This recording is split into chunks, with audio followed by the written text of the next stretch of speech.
Peace and love. You're here on King Dolo Paralyzed channel again. I want to talk about a topic. Take it back to when I first had gotten paralyzed, right? One of the things, see, I'm from New York City, and in New York, people see you paralyzed, they walk by you, they don't care. They like, okay, it's like a normal thing. But when I moved from New York to Florida, people, it wasn't common down there. People used to stare at me when I used to go in places, or I would have people walk up to me and say, what happened to you? Or, how'd you hurt your leg? Or, you know, are you okay? Can I hold the door for you? Can I do this? Can I do that? And I used to hate when people used to just stare at me. I used to give them wicked looks, like skin up my face. My grandmother used to be like, why you always look so evil when people look at you? And I never used to like it. I never used to like when people just stare at me. You understand what I'm saying? It used to get on my nerves. So, after a while, I used to, when people used to ask me that, I used to be like, well, what happened to you? And they used to say, what do you mean? And I used to be like, are you crazy to just walk up to a person in a wheelchair and just ask them what happened to them? How you know if this is not bothering me? How you know if something is not, going on and something's going on in my mind? How you know if I didn't get paralyzed yesterday? It was just, I just felt like it was so ignorant. People just stare at you. After a while, you know, I just, I got used to it. People just staring at me. And I'm like, okay, they asked me all these questions. That right there just, for me, was one of the things that made me say, you know what? I gotta get out of this chair. I'm losing my mind. So I think the people, the ignorant people, who used to just want to be nosy and find out what's going on. They want to know if I got shot. They want to know if I was in an accident. They want to know if I was born like this. They just want to know. But then you have some people who genuinely, you can tell, who genuinely want to know what's going on. You have your church people who want to pray on your legs. Or, you got some people who might have someone in their family who's paralyzed and they want to know, what's going on with me, and, can I talk to their, brother or sister or whatever, exchange numbers and encourage them. And, I met a few people in Florida like that. I might have met their mother in a grocery store or the mall, and, they walk up to me and say, well, my son is paralyzed and all he do is stay to himself, and, he's depressed, and you just look just so happy, you're in the mall and stuff like that. I would love for you to talk to my, my son or whatever, or daughter or whatever. And I would, get up with people and I would meet with them and encourage them. And those are the people who motivated me.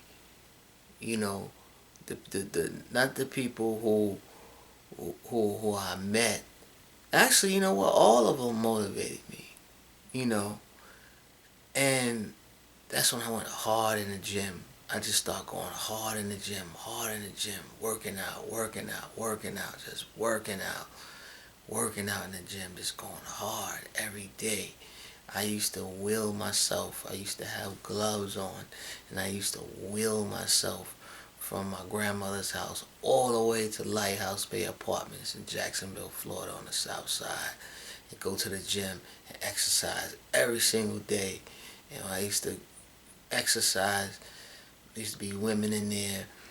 They'll see my 8-pack, they see my body, they see my dimple. Oh, I'm so cute, and give me compliments and stuff, and I would say thank you and this, that, and the fourth. And I met my first baby mother in a wheelchair, and it was crazy. I was paralyzed, straight paralyzed, and she gave me play. She thought I was cute, and she gave me play, and boom, boom. A year later, she was pregnant with my oldest daughter, Talia. But don't stress them people who stare at you.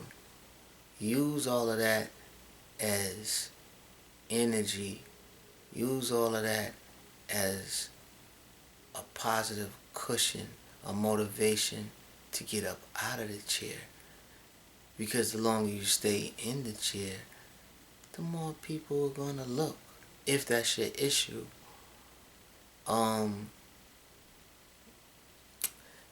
The most thing that you want to do, this is like the thing that you want to do is keep stress away from you. Because I talked about it in one of my videos. Stress attacks the muscles. Your heart is a muscle, your brain is a muscle, your legs is a muscle, your arms is a muscle. You need to be relaxed at all times. If you need to go to the gym and go to the sauna room, which I like to do, go to the steam room, which I like to do, and just relax yourself. Close your eyes, meditate,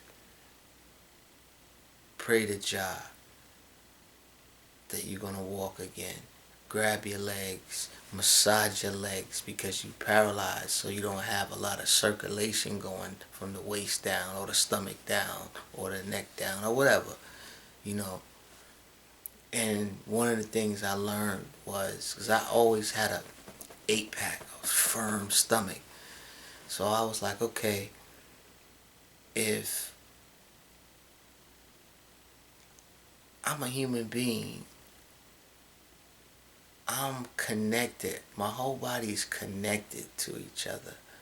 My chest is connected to my stomach muscles, and my stomach muscles connected to my hip muscles, and my hip muscles connected to my leg muscles, and my leg muscles, my thigh muscles connected to my knee, and my calf, my Achilles tendon, and my foot. So I started doing my crunches.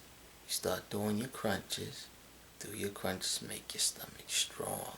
Do your pull-ups, make your upper body strong.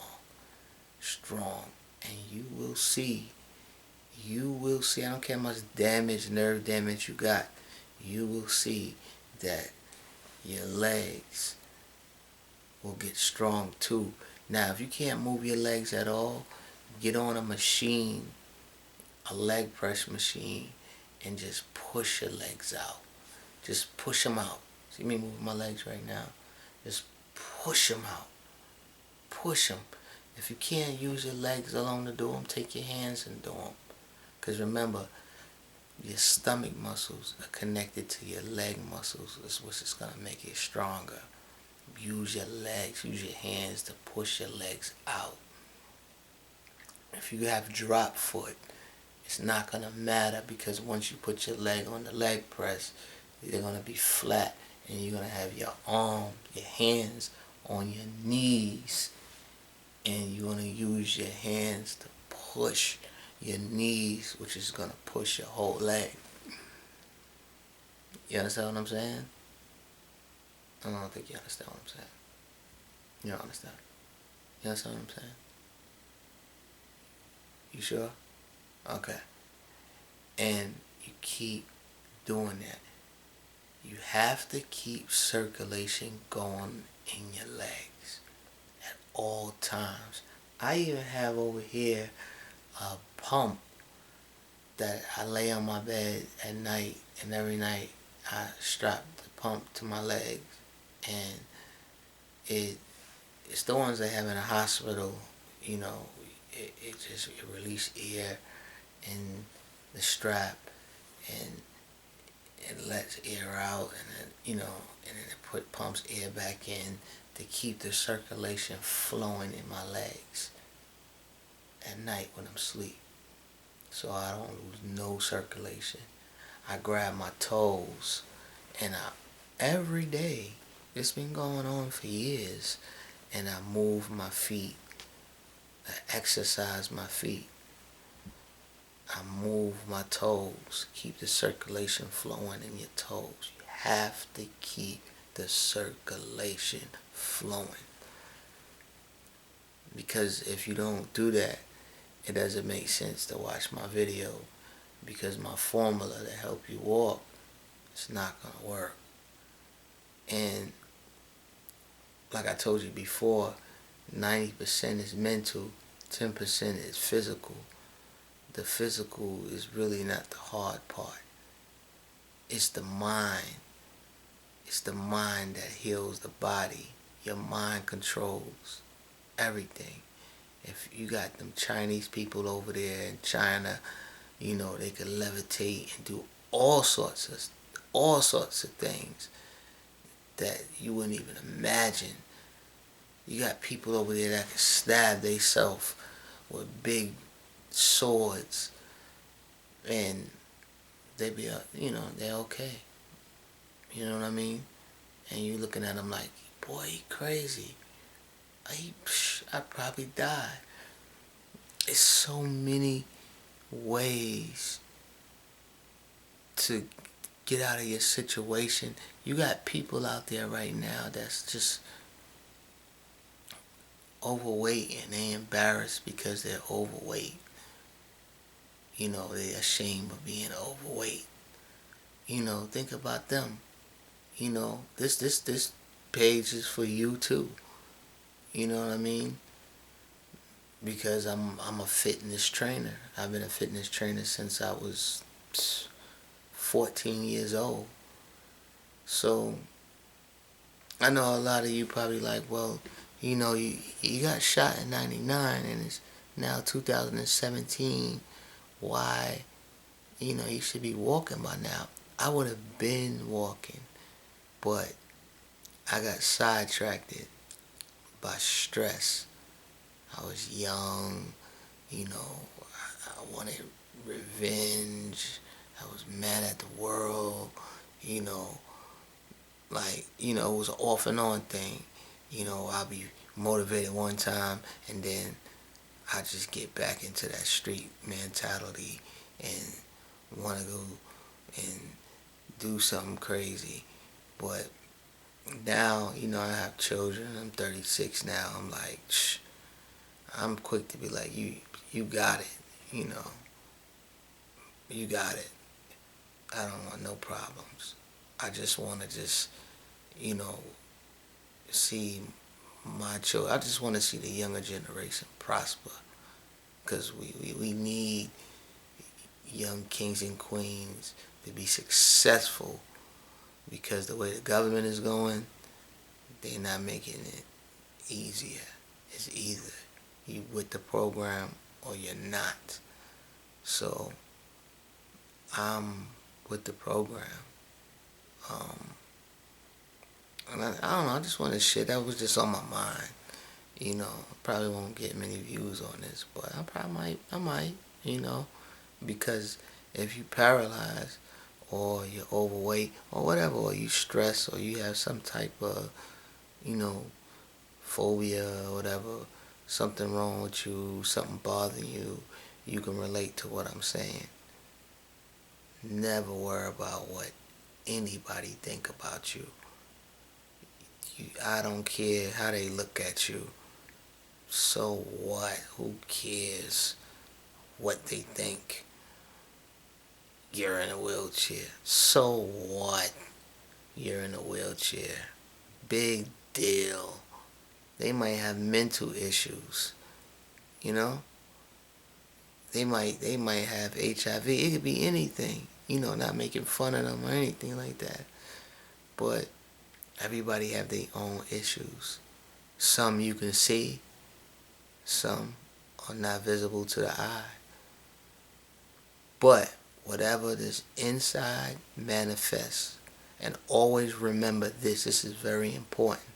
When you lose one part of your body, the other part of your body gets stronger. So you lost the use of your legs, so your mind got stronger. Your upper body got stronger. So you use those to get back right. And I just can't wait. I just want to make sure that people are really listening to me. Hundreds of thousands of people are with me, who are listening to me, and then I'm going to really get down to the nitty gritty. I'm not going to be doing all the talking all the time. I'm going to be I'm going to set it up in my room, and we're going to work out together. We're going to get it right together. And I can guarantee you're going to see results. Get your hands on some natural herbs. Get your hands on that muscle mass you see behind me. Or whatever protein powder you like. I love the cookies and cream. But get your hands on stuff like that. Because, when you paralyze, your muscles, your legs, they atrophy. That means they lose weight, they get skinny. So you need something to build them back up. And, the muscle mass, the rebuild muscle mass, the protein powder, that helps out big time. But if you can't afford it, it's all good. There's ways around it. Because back then, when I gained back the use of my legs, I didn't have that. I didn't have muscle mass. I might have had my, Cinnamon Toast Crunch. That's my favorite. But I didn't have that. I was in a 100 and something degrees weather, pushing myself in a wheelchair, determined to walk, and got results when the doctors told me that I would never walk again. And if I do ever be able to walk again, it'll be with braces on my legs, and I would have to hop. No, I can move my legs. I can walk. You know what I'm saying? Come on. What we're going to do is, I want you to just tell a friend about my page. No matter if they paralyzed or not. Preferably, I would like paralyzed people on my page. But all are welcome. All positive vibes are welcome. I don't want no negative vibes, no negative comments. You'd be blocked. You'd be deleted. This is a positive vibe, positive page here. Alright? Peace.